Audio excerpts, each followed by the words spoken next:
एक और भ्रष्टाचार जीता जागता प्रमाण। जिस प्रदेश के मुख्यमंत्री अपने आप को करप्शन के प्रति जीरो टॉलरेंस की दुहाई देते नहीं थकते, कैसे वो भ्रष्टाचार को टॉलरेट करते हैं, ये उसका उदाहरण है। हमें प्रमाण 2011 में इस पुल का निर्माण है, अभी मेंटेनेंस पीरियड में ये पुल चल रहा है। उस दौरान अगर इस पुल के साथ ऐसा हादसा होता है तो इससे दो चीजें सामने आती हैं। या तो इसके निर्माण के दौरान ही इस तरीके की घटिया सामान का इस्तेमाल किया गया जिसकी वजह से आज ये पुल इस हालत में, और या फिर जो लंबे समय से स्थानीय लोग भी जिस बात को लेकर आंदोलन करते रहे, हम लोगों ने भी उस आंदोलन में उनका साथ दिया, उनकी बात को प्रदेश सरकार तक पहुंचाने का काम। बार बार वो आग्रह कर रहे थे कि जो बालू का खनन यहाँ पे हो उसको इस पुल के आसपास होने से रोका। स्थानीय ग्रामीण आग्रह करते गए, आंदोलन करते गए, कर करके थक गए, पर राज्य सरकार के कान पर जूं तक नहीं लगी। और उन्हीं दोनों चीजों का परिणाम है, भ्रष्टाचार का परिणाम है। और जिस तरीके से अवैध बालू खनन को जो स्थानीय प्रशासन के संरक्षण में बिहार के हर जिले में पनप रहा, उसका परिणाम है कि आज इस तरीके से क्षतिग्रस्त हुए। अगर उस खनन को होने से रोका जाता तो संभवतः फिर भी उस पिलर को कुछ बल मिलता। अगर शुरुआत में ही इतने मजबूत सामग्री का इस्तेमाल किया जाता तो मेंटेनेंस पीरियड रहने के बावजूद पुल इस तरीके से धराशायी नहीं होता। ये दर्शाता है कि किस तरीके से मुख्यमंत्री नीतीश कुमार जी के शासन में लोगों की जान के साथ खिलवाड़ किया जा रहा है। इंफ्रास्ट्रक्चर डेवलपमेंट के नाम पे इस तरीके का इंफ्रास्ट्रक्चर तैयार किया जा रहा है जो कभी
बिहार का मुखिया कैसा हो,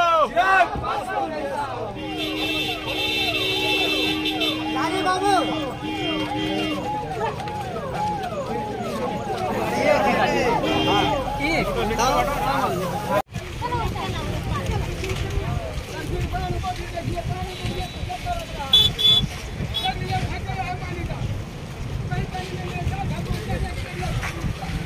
एक और भ्रष्टाचार जीता जागता प्रमाण। जिस प्रदेश के मुख्यमंत्री अपने आप को करप्शन के प्रति जीरो टॉलरेंस की दुहाई देते नहीं थकते, कैसे वो भ्रष्टाचार को टॉलरेट करते हैं, ये उसका उदाहरण है। हमें प्रमाण 2011 में इस पुल का निर्माण है, अभी मेंटेनेंस पीरियड में ये पुल चल रहा है।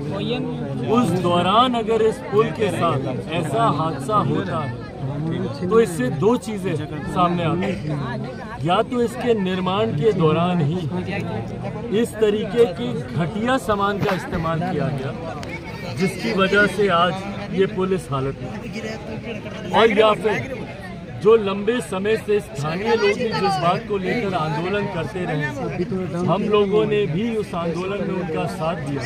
उनकी बात को प्रदेश सरकार तक पहुंचाने का काम, बार बार वो आग्रह कर रहे थे कि जो बालू का खनन यहाँ पे हो उसको इस पुल के आसपास होने से रोका जाए। स्थानीय ग्रामीण आग्रह करते गए, आंदोलन करते गए, कर करके थक गए, पर राज्य सरकार के कान पर जूं तक नहीं लगी। और इन्हीं दोनों चीजों का परिणाम है, भ्रष्टाचार का परिणाम है।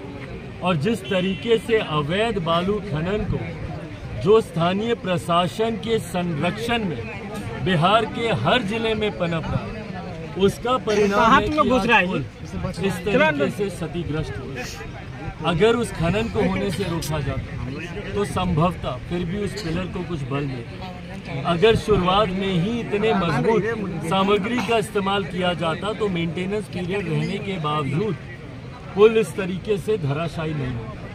ये दर्शाता है कि किस तरीके से मुख्यमंत्री नीतीश कुमार जी के शासन में लोगों की जान के साथ खिलवाड़ किया जा रहा है। इंफ्रास्ट्रक्चर डेवलपमेंट के नाम पे इस तरीके का इंफ्रास्ट्रक्चर तैयार किया जा रहा है जो कई ऐसी सड़कें हैं, आप जाइएगा, एक बरसात नहीं होती कि सड़कों आप जाकर देखिएगा कितने ऐसे भवन हैं जो आज बनते हैं और कल जर्जर हो जाते हैं। कितने ऐसे बांध हैं जो तटबंध हर साल ये लोग बांध को बनाने के नाम पर जो ये इस्तेमाल करते हैं कि भाई पानी, बाढ़ का पानी कटाव के रास्ते से गांव पंचायतों में ना घुसे, हर साल हजारों करोड़ रुपए की राशि उस तटबंध के निर्माण में इस्तेमाल की जाती है और एक बाढ़ के पानी में वो तटबंध टूट जाता है। तो इंफ्रास्ट्रक्चर के नाम पे अनेकों ऐसे उदाहरण हैं जो मुख्यमंत्री जी की नाक के नीचे भ्रष्टाचार की देन चढ़ रहे हैं और मुख्यमंत्री उसको सुनना तक जरूरी नहीं समझता।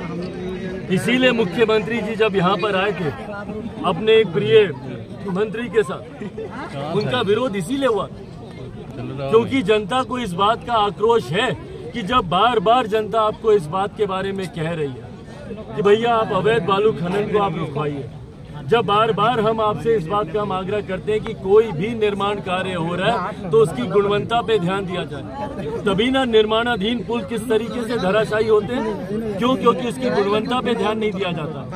ये तो फिर भी इतने साल ये पुल चल गया, पर आज की तारीख में मुख्यमंत्री जी की छत्रो छाया में जितने भी निर्माण कार्य हो रहे हैं वो संभवतः साल भर भी नहीं टिकने वाले। इतने घटिया सामान का इस्तेमाल उसमें किया जा रहा है।